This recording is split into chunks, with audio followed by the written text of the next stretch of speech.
Well, no, absolutely. I mean, that's and once again, the whole Iron Age, I guess, era is coined by RazörFist. It's this time where, personally, I think that everybody benefits from it. Even if you were the most raging leftist and wanted to just write commie screed after commie screed, it's still better for you to get away from like the over democratized, just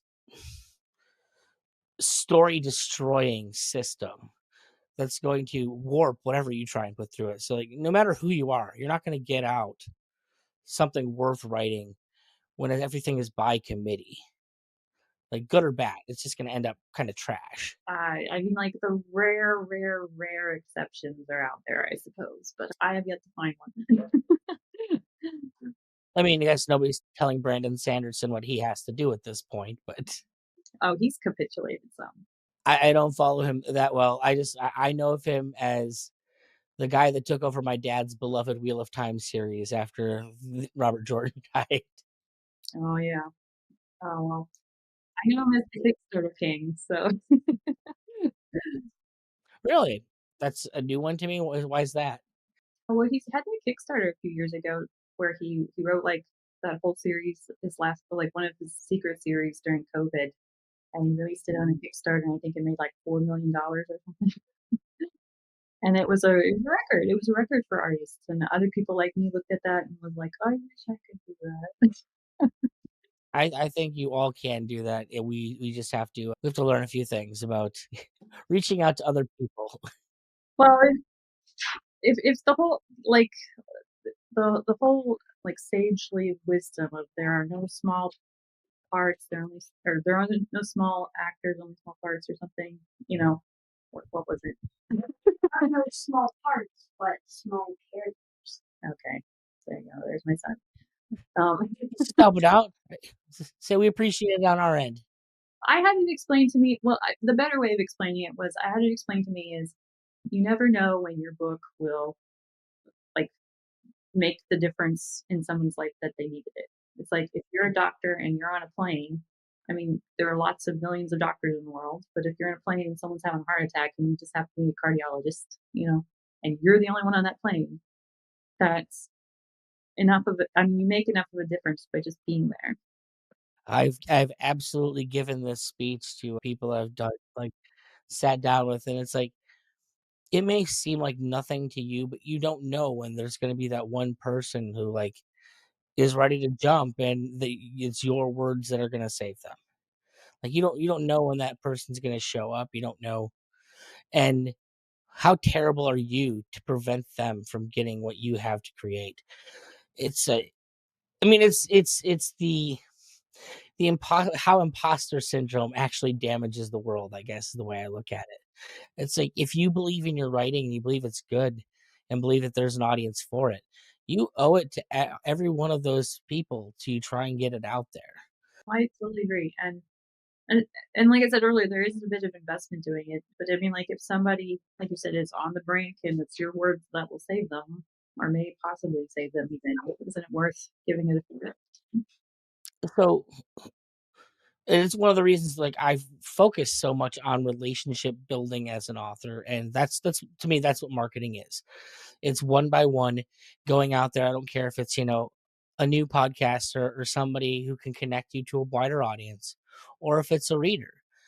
I think a lot of, in particular, authors focus so much on story that they tend to forget about number one as an author, how important that is to readers and how important like characters are to readers. I have to do more of it, but I have a YouTube short series called Characters Create Connection, and it's about like main characters and stories and how important they are because that's how you see yourself in whatever you're reading. Like at the end of the day, like you write fantasy, are you going to do it better than Tolkien did? Probably not. But you can do it the way that you're going to do it, and you can put a character in there that's going to resonate very different than anything he would have written into that story.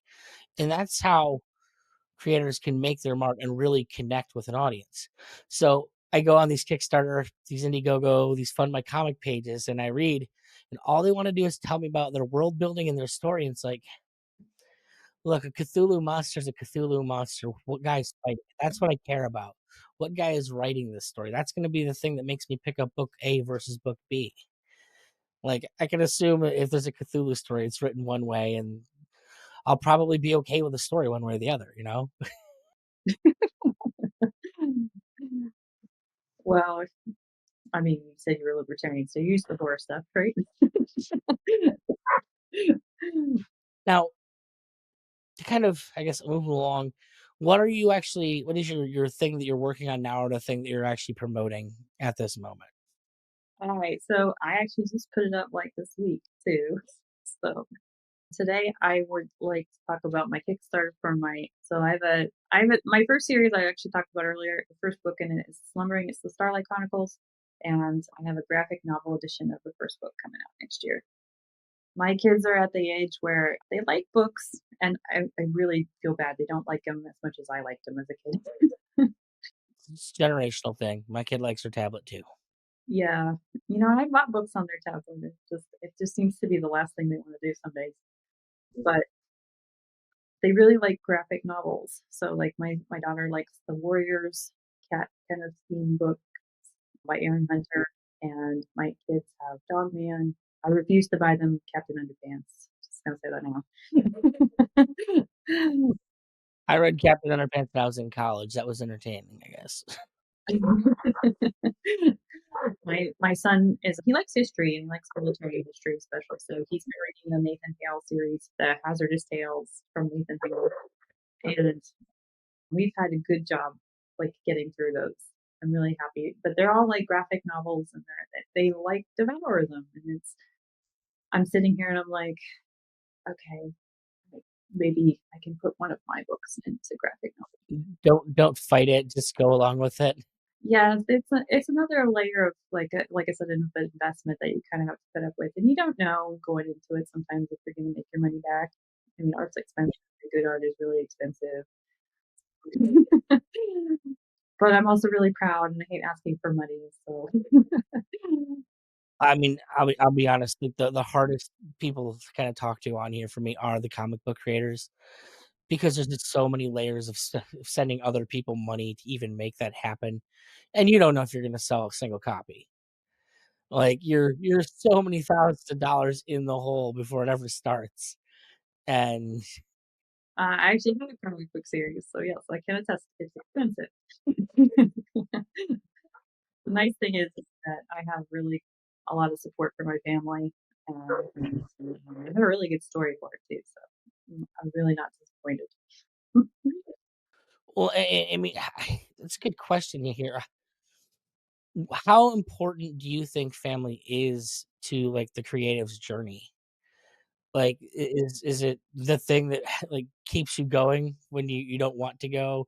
Or is it, like, I know it's been a mixed bag for me where it's like, sometimes the people that kept me going, man, maybe they shouldn't have, and then the people that are trying to talk me out of it when I'm actually really geared to do things. I think it's important to have people that will slow you down because when you're excited, you don't tend to think everything.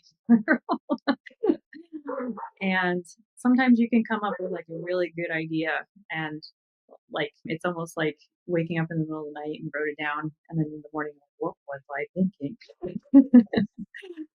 um, I've already kind of determined that my family's used to me writing enough that if I have enough of an idea of something that I want to do, I'm just going to do it. And if I fall off the cliff, they'll at least make sure that I'm wearing the repelling harness first. So that's good. And I have a lot of like, and the nice thing is, and I talked about this week with Thanksgiving, is that I wrote a lot when I was younger because I was lonely, and my writing helped me find a lot of people that have become some of my best friends. So I can't, I don't ever negate that when I think about the cost of it. So that in itself is well worth the effort. Let's be honest, the money was going to go to a therapist. Well, good lord, yeah, absolutely. Technically, at least you could net out positive this way in some way eventually, right? You can't take your money with you when you die. So I'm raising my kids to earn their own money too, so it's like, if nothing else, you'll be fine. Earn the money that you make yourself.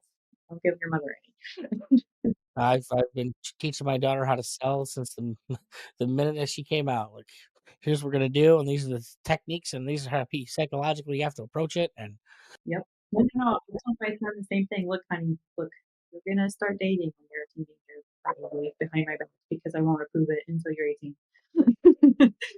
You're gonna get a lot of rejection. You might as well get used to it now." every no is one more tick till you get your yes. Yes. True salesman approach to things.